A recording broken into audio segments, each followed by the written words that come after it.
Thanks for stopping by the Williams World. I hope you enjoyed the video. So let me start by saying I love it here in Japan, and so does my family. We have had nothing but a positive experience thus far. Everyone has been kind. Everyone has been helpful. They're willing to work with us using the translator because we still don't know maybe like we only know about 2 or 3 words in Japanese. So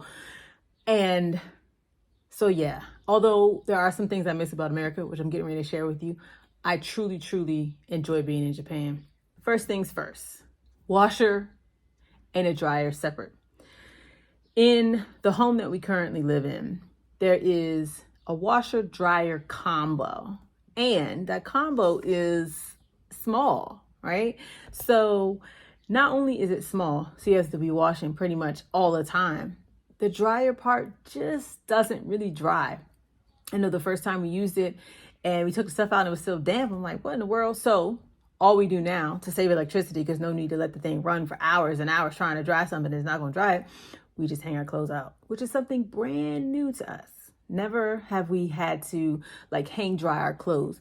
And it's okay, right? Like, I don't mind hang drying the clothes. And there are some things that I wish I could put in the dryer, like our towels. So we have really thick towels, and when they dry without a dryer, they're a little stiff.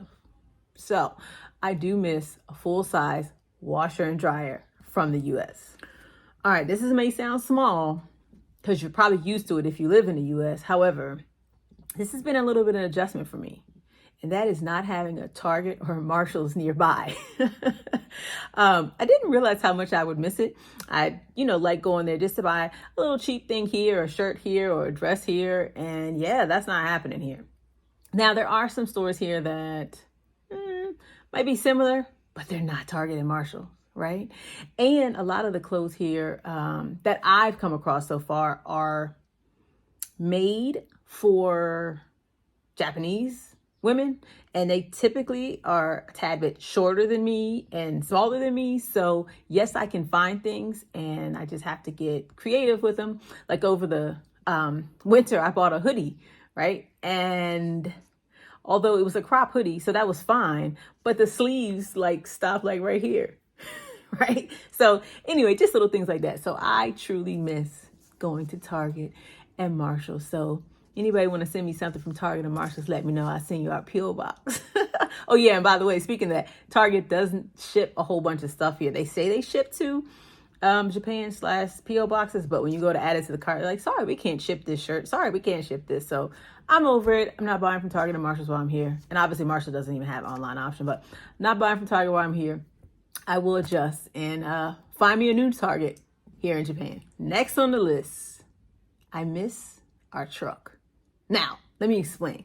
I don't care about the truck, right? It was my husband's baby. He had a pickup truck, a Chevy something. I'll show you in the picture. And what I miss about it is the size. It was just so much bigger.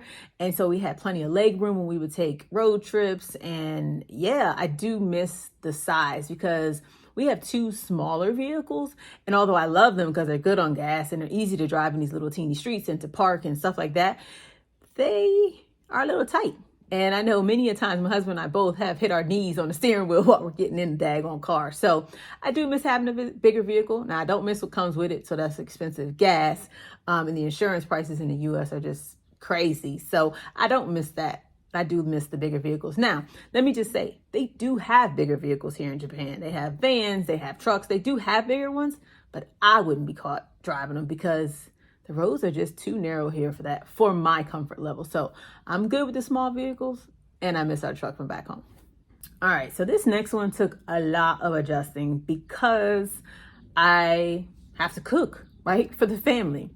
So I miss a regular size oven from the US. So our oven here is very small. It's efficient. It works really well. And it's small. So like, for example, we like to make blueberry muffins, and normally I would make 12 muffins all at one time in a regular size muffin pan. Well, because of the size of the oven here, I only can make 6 at a time. And I have to, halfway through, I have to go and rotate the pan. And yeah, it's just different. Cooking in a smaller oven is just an adjustment. And Also, like we like to bake. I'll bake maybe like chicken for my husband and daughter. I don't eat meat, but I'll bake it for them. And I have these like, typical glass Pyrex pans. I think they're like 9.5 by 14 or something like that. Average size Pyrex glass dish. And they're too long. They don't fit. So I've had to be creative and find other ways to bake and cook in the oven. So I do miss the standard size oven from the US. This one might seem a little weird because you're like, money is money, right? But I do miss USD or the regular dollar, because as a person who budgets and as a financial coach, it's challenging to look at something that says 15,000 yen. You're like, oh my God, that sounds ridiculous, because 15,000 for us in the US, that's a lot of money. But 15,000 yen, that's a whole different amount, right? So it's been a little challenging learning how to, and I have a converter on my phone. So anytime I see something, I go in and I just convert it to USD, but it's tedious, right? I'm used to back home. I can look at something and say, oh, okay, that's within my budget, or that's not quite within my budget, or whatever the case might be. Here, it's a little bit more challenging. I think I'm starting to get it, and I still have some work to do in understanding the yen and how it compares to the USD. So I do miss the convenience of being able to go to a store, look at something, see the price, and be like, oh yeah, that's something I can afford, or I'm not going to get that right now. So I miss that good old Benjamin. Last, but certainly not least, I miss family and friends. It has been a joy to be in Japan, right? And because I don't speak the language, it has been a little challenging to meet people, right? So like, we live off base and we have neighbors.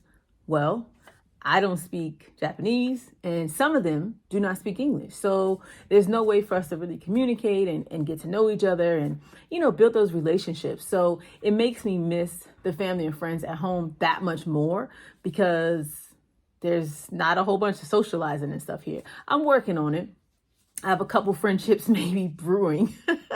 But overall, I miss being able to hang out with friends, and of course family. No one ever replaces family, right? And it was nice where we lived. We were only like 3 hours from our family, so we could drive home whenever we wanted, or they could drive and see us. So of course, I miss seeing them and the ease of being able to see them now. Hopefully some of them will come and visit one day. We'll see. But yeah, so those are the 6 things that I really, miss about America. And let me just say this. I wouldn't trade any of those things for being back in America right now, y'all. I really like it here. The stress levels here are less than any I've ever had. And yeah, it's just a really nice place to be. So if you're considering moving here or visiting here, I would encourage you to do so. Come and check it out, see what you think. Everybody, looks at life differently. For me and my family, though, we've truly enjoyed our time here. So yeah, if you enjoyed this video, go ahead and hit that like button and subscribe if you want to see more videos like this. Until next time, be well.